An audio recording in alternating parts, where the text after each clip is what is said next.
അതിനിപ്പോ എന്തിനാ വിളിക്കുന്നത്? ആ ഹലോ, നിങ്ങളെവിടെ? ഞാനിതൊന്നും പറയണ്ട മോനെ. ഇവിടെ ഇപ്പൊ വില്ലേജ് ഓഫീസിന്റെ മുന്നിൽ നിൽക്കുക. അന്റെ രാവിലെ തന്നെ അവിടെ? എടാ നമ്മളന്ന് പിന്നെ 3 അടി ആവുന്നില്ലേനോ? ആ, അതിപ്പോ എന്തെല്ലായിരുന്നു? എന്നെ ഓർമ്മയില്ലേ? ആ ഭൂമി, പിന്നെ ആകാശം, പാതാളം, പിന്നെ 3-ാമത്തെ അടി എന്ന് പറയുന്നത് എന്റെ തലയല്ലേനോ? എന്റെ തലയല്ലടോ, നമ്മൾ ആകാശം അളന്നിക്കില്ലേനോ? ആ, അതിൽ ചന്ദ്രൻ ആധാരത്തിൽ പെട്ടിക്കില്ല. അതെന്തായാലും ഇപ്പം പെട്ടെന്ന് അങ്ങനെ? അതെ, ചന്ദ്രനിൽ ഇപ്പൊ ആൾപ്പെരുമാറ്റമൊക്കെ ആയല്ലോ. അപ്പൊ ഞാനവിടെ പാതാൾ വാലി എന്ന് പറഞ്ഞ റിസോർട്ട് തുടങ്ങാനുള്ള ഒരു പരിപാടിയിലായിരുന്നു. അപ്പൊ ഞാൻ ഈ ആധാരമായിട്ട് ഇവിടെ വന്നു നോക്കുന്നവരും പറഞ്ഞു ആധാരത്തിൽ ചന്ദ്രൻ വെട്ടിക്കില്ല. അതിപ്പോ ആകാശം ഭൂമിയായിട്ട് തരം മാറ്റണം. ഭൂമിയായിട്ട് തരം മാറ്റേ? തരം മാറ്റം എന്ന് പറഞ്ഞു. അല്ല, ആകാശത്തിന്റെ തണ്ടപ്പേര് എത്രയാണ്? ആകാശത്തിന്റെ തണ്ടപ്പേര് ഇപ്പൊ നിങ്ങൾ പെട്ടെന്ന് ചോദിച്ചാൽ എങ്ങനെയാ? അത് നോക്കേണ്ടി വരും. അപ്പൊ നോക്കിയിട്ട് ഒന്ന് വിളിക്കോ?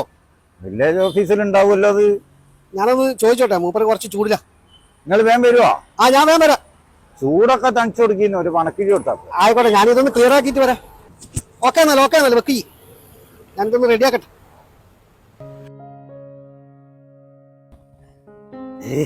ഇവനിതാണ് കിടക്കുക.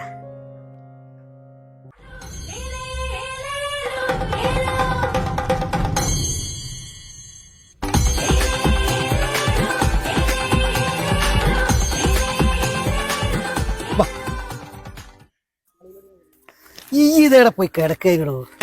അതിന്റെ ഉള്ളിൽ നിങ്ങോട്ട് കേറി വരണ്ടേന്ന്. പഴയമാതിരി ആവണ്ടേ?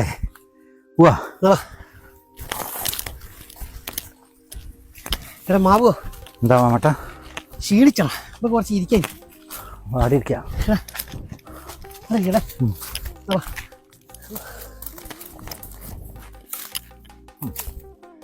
അല്ലടാ മാവോ, ഞാൻ എന്നോട് കുറെ ആയിട്ട് ചോദിക്കണം വിചാരിച്ചൊരു കാര്യം.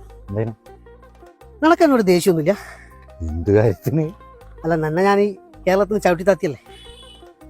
അങ്ങനെ നിങ്ങളോട് എന്തിനു ദേഷ്യം? നിങ്ങൾ എന്നെ ശരിക്കും ഈ നാട്ടിൽ നിന്ന് രക്ഷപ്പെടുത്തിയല്ലേ. നാടിന് എന്താണ് ഒരു കുഴപ്പമോ? കുഴപ്പമൊന്നുമില്ല. പക്ഷെ ഇവിടുത്തെ ആൾക്കാർക്ക് ഒരു തരാറുണ്ട്. എന്താ? ഒരു ഒറ്റക്കെട്ടാവണമെങ്കിൽ എന്തെങ്കിലും ദുരന്തങ്ങളൊക്കെ വരണം. എന്നാലേ ഇവർ ഭയങ്കരമായിട്ട് ചേരുള്ളൂ. അത് കഴിഞ്ഞ് അതിന്റെ ഒരു കെട്ടുപാടൊക്കെ കഴിയുമ്പോഴത്തേക്ക് ഇവർ വീണ്ടും പഴയമാതിരി തമ്മിൽ തല്ലാൻ തുടങ്ങും. ആ ഒരൊറ്റ തകരാറേ ഉള്ളൂ കേട്ടോ. അല്ലാണ്ട് നല്ലതൊക്കെ അല്ല. നിങ്ങളെ കമണ്ടല്ലോ പോയി? കമണ്ടല്ലോ മറ്റേ ശപിക്കുന്ന വെള്ളം കൊണ്ടെടുക്കുന്ന പാത്രം ഇല്ലേനോ, ആ മുരുട പോലത്തെ? അതിന്റെ കഥ പറയാത്ത